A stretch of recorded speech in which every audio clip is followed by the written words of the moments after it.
يا صباح الفل ويا صباح الكركبة يا ولاد. ايه ده يا بنتي؟ هي دي اوضتي ولا دي مساكن شعبية؟ مالها المساكن الشعبية برضو احسن ناس على راسي من فوق. بس ايه اللي عمل في الاوضة دي؟ انا شوية دي اللي انت بتقولي عليها بتحب الراحة النفسية والهدوء ده؟ بوك ده احنا النهاردة ليلة العيد، هتخشي العيد ازاي؟ بس عايز اقول لكم اعذروني، احنا بصوا شوفوا قد ايه بوريكم كركبه وقد ايه هدوم، فاخدت لميت بوجتي الهدوم بتاعتي وهطفش من البلد. هتطفشي تروحي فين؟ هطلع اغسل هدومي على السطح. طلعت غسلت، وعمال ما بغسل دور والله صدقيني اول ما بغسل دور الدور التاني بيكون نشف، فبلم بقى الهدوم وبعمل كده. ايه اللي وصل الحاله بتاعت الاوضه دي يا نشوى للوضع اللي انت فيه؟ بصوا اعذروني، ربنا يا رب يتقبل منكم يا رب ويرزق كل مشتاق. احنا هنا في العشرة الاواخر من رمضان، يعني فعلا فعلا كانوا جهاد، والله بجد جهاد في سبيل الله. اولا العشر ايام دول فيهم ليالي وتريه، فبننزل نصلي. انا عشان انزل اصلي زي ما انتم عارفين يعني ومتابعيني حفظوا، بنزل اصلي من الظهر، باجي بعد صلاه التهجد او بعد صلاه التراويح او بعد صلاه الفجر، كل يوم بقى مختلف. فباجي طبعا خلاص بنطلع نخش ننام على طول، نقلع الهدوم دي ونلبس هدوم دي، نقلع الهدوم ونلبس هدوم تانية. فطبعا ما كنتش غسلت، وكانت 10 ايام بصوا كانت الدنيا بتجري ورايا وانا بجري ورا الدنيا. لا مش بجري ورا الدنيا، كنت كده بجري ورا الاخره، يعني بعمل للاخره بتاعتي. فقلت اسيب الدنيا شويه واعمل للاخره بتاعتي. ايه اما هم 10 ايام بيجوا في العمر كله، الله اعلم هيجوا علينا تاني السنه الجايه ولا لا. فقلت يعني نجتهد شويه، والتنظيف والبيت والحاجات دي ايه نسيبها على ايه خلاص. امبارح كانت الليله يعني خلاص ختمنا بقى القران وخلصنا، بس النهارده ايه ليله العيد. ما كنتش في الميعاد اللي انا بلم فيه الغسيل ده، عارفه ان هي ليله العيد لان كانت لسه الرؤيه ما بانتش، بس انا دلوقتي وانا بكلمكم الرؤيه كانت بانت. بصوا الميزه اللي انا بتمناها عندي ان انا وانا بغسل الهدوم بتنشف، فما فيش ربع ساعه نص ساعه الهدوم نشفت، نزلتها بقى واخدتها كلها ودخلت الاوضه بتاعتي، وقلت معلق الهدوم كلها عايزه العيد يجي والهدوم كلها نظيفه والاوضه نظيفه. خرجت الحاجات دي بره، والتمر والميه المعدنيه والبيتيهات وبسكوتات وحاجات اهو ماشي. وبدانا بقى ايه نشتغل في الاوضه. بصوا الفندق هنا بيوفر لنا ان الهاوس كيبر يجوا يشتغلوا، انا مش عارفه مسموع ايه بصراحه، بس ان هم يجوا ينظفوا لك كل وقت انت عايزاه، لو عايزه كل يوم يجوا ينظفوا كل يوم. فما شاء الله يجوا قلبوا لي الدنيا، يعني بصوا اتفرجوا وتشوفوا قلبوا الدنيا من ينفع تغيري ايه اللحاف؟ تغيره؟ جديد. بس انا هسيبهم بقى يشتغلوا، قلت له غير لي اللحاف ويغير لي الدنيا كده، وهقعد بره عمال ما يظبطوا الدنيا والحاجات دي، ونخش بقى ايه نشوف كارثه من الكوارث. يلا بينا، هم شغالين جوه، هقعد انا بره شويه انا وعم علي. ازيك يا عم علي؟ السلام عليكم. عليكم السلام. يجيبوا لك الفوط جديده، ويجيبوا الملايات جديده، والغطا اللحاف يجيبوه جديد ويظبطوا الدنيا. هخش اوريكم دلوقتي. بصوا خرجوا بقى الهدوم اللي مش نظيفه كلها واكياس اللحافه والحاجات دي حطوهم هنا قدام باب الغرفه، وهيجيبوا بقى ملايات جديده وحاجات جديده. بصوا بيطلع بقى الملايات واللحافه والحاجات الجديده اللي ايه هيغيرها ويفرشها على السرير. بس كل الحاجات دي هتتغير عشان السرير كله يتغير، بالاكياس المخدات بالتكاوي باللحافه كله بيتغير، كله بينضفوا بقى وبيظبطوا الدنيا. بصوا دي الملايات والحاجه بقى ايه راح يفرشها في الاوضه والفوط. شكرا شكرا. تعالوا نشوف بقى عمل ايه هنا. عملت خلصتي؟ انت بتغير لي ملاية اللحاف صح؟ غيرت ملاية اللحاف، شاطر ربنا يبارك لك يا رب. ماشي خلص بقى كده وجيلكم بقى مشغلين نظافة بقى جوه وكنيس وشالوا السجاد ومسحوا الدنيا وظبطوا الدنيا، وبصي بيمسحوا الدنيا وبيظبطوا الدنيا بقى. شايفة شم ريحة معطر، ايه الجمال ده؟ تسلم ايدكم تسلم ايدكم.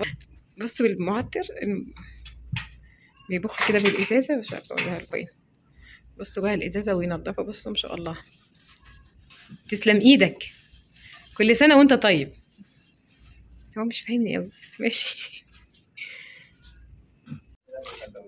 نضفوا بقى والتنظيفات والكرتة والموب والشرشوبه وغسيل السجاد، ما شاء الله. نضفوا بقى، ربنا يعينكم. ما بيردوش عليا اصلا. بيفهموا لا، بس والله احنا خلاص بقينا يعني عشرة دلوقتي، خاصة انا وواحد فيهم. بصوا واحد فيهم بقينا بنفهم بعض، يعني ما شاء الله احنا بقينا اصحاب بقى بصوا بقى بيخرجوا الأكياس اللي في الباسكت وينضفوا الباسكت ويحطوا لي أكياس جديدة ويحطوا لي الباسكت والنعمة. أنا متدلعة هنا آخر دلع. أنا بفكر أعيش هنا. زماني دلوقتي قاعدة في اسمك روح براحتك. زماني دلوقتي قاعدة في مصر بيجيب اكياس جديده يحطها في الباسكت. بس مش عارفه اجيب لكم ازاي. بصوا والله لو كان زماني دلوقتي قاعده في بلدي في مصر كان زماني قاعده غسيل وخميس وغسيل سجاد وغسيل مسيح بس كان عيال وحشوني. خلينا ماشي. طب والعيال؟ العيال بقى قاعده. انت نفسك انت نفسه يعيش عازب. والله العظيم الراجل ده لا طايقني ولا طايق عياله ولا طايق اي حد. نفسه يعيش عازب. طايق نفسه. لا هو عايز يعيش عازب في حته كده لوحده بس مش هنقولها له. احنا قاعدين على قلبه. انت فكرك ان انا مثلا هنزعل ونبقى حساسين؟ لا احنا قاعدين برضه ان شاء الله ربنا يخلينا وقاعدين على قلبك ان شاء الله. شوف بينجد في نفسه ازاي. بيكبت في نفسه ازاي. بيرش. انا عايزه اعرف بيرشوا ايه. الله انت بترش ايه؟ تعالى طب وريني بترش ايه. استنى. الله ما شاء الله. ايه البرفان ده. بصوا الارض بتلمع. بصوا ما شاء الله. يا محمد اسمك ايه؟ محمد في الحمام بيوضبوا. بصوا عمل الاوضه ازاي بس لسه بيظبطها. لسه بتخلص صح. بصوا بيظبطوا. تسلم ايدك والله تسلم ايدك. ربنا يبارك لك يا رب. بصوا ينضفوا الاوضه هنا ويخلوا الدنيا زي الفل ازاي. ماشي خلاص.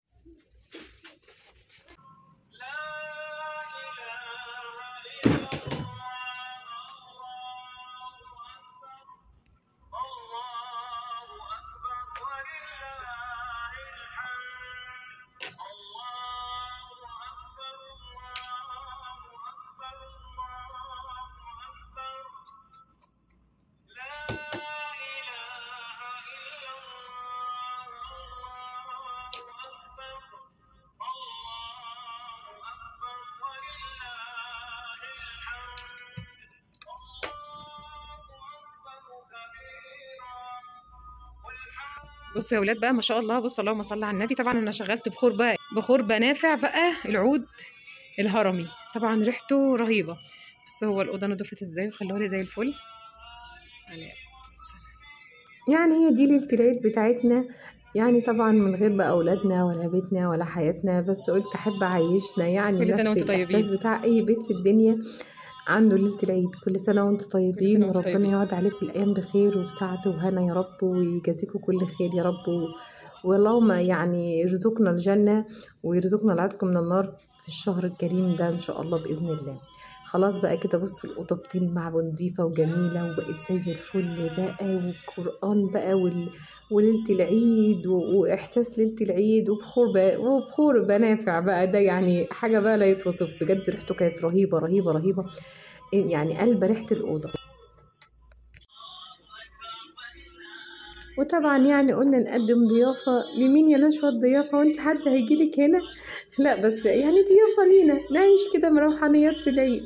قعدت بقى الحلويات والتمر اللي بالمكسرات والتمر بقى اللي بالشوكولاتة والفستق وشوية حاجات كده حلوة. حطيت البخور. كل سنة وانتم طيبين. عشت وعيشت علي جزء بسيط كده من أجواء العيد. كل سنة وانتم طيبين. ولسه بكرة إن شاء الله نعيش أجواء العيد في الحرم. بصوا بقى الحاجات اللي أنا طلعتها بره دي اللي هي كان التمر والأزايز 30 المية المعدنية وكيس التمر الكبير اللي كانت جايلي من قطر. قلت يعني إيه والمية اللي كانت جايلي من مصر. قلت كده إيه يعني يخرجوا صدقة. يخرجوا إطعام يعني إفطار صائم كده. خرجتهم كلهم دول بنية ثواب صحابهم يعني. الله أكبر الله أكبر. أشهد أن لا إله إلا الله.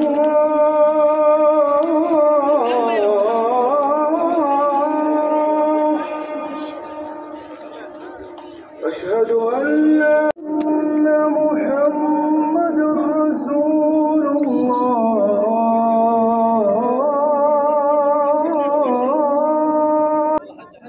أشهد أن محمد رسول الله.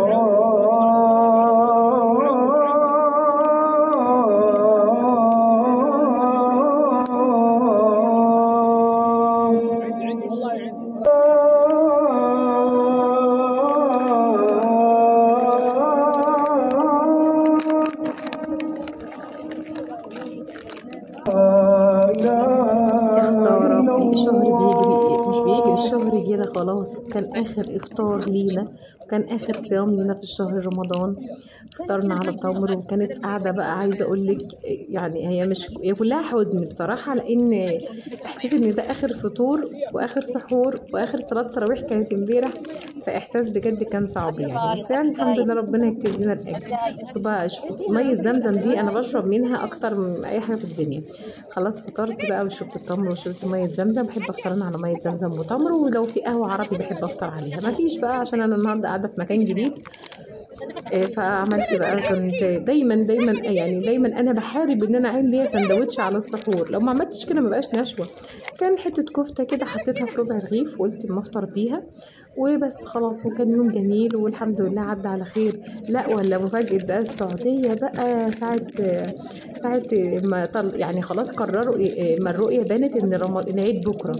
عايزة اقول لكم ده برج الساعة عمل عمايل جامدة. ده كان عصير ليمون بالنعناع، والحاجة دي قاعدة تسلم عليكم، مش عارفة الصوت بتاعها كان طالع ولا لا.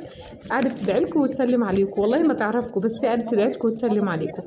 ده كان ليمون بالنعناع. قلت بعد الفطار الجامد ده اشرب ليمون بالنعناع يهضم. تعالوا نشوفوا بقى يعني لحظة رؤية ان العيد بكرة. شوفوا بقى.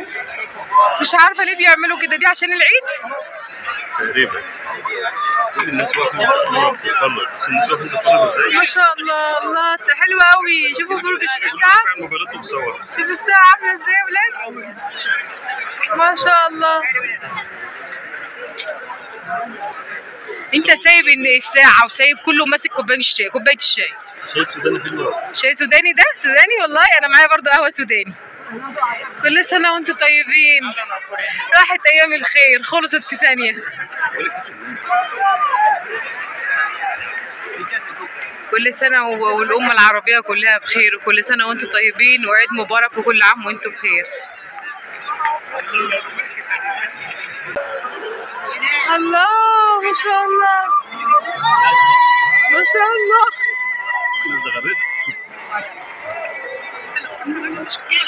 أول مرة أعرف إن برج السبع من حاجات. وأنا ما شاء الله.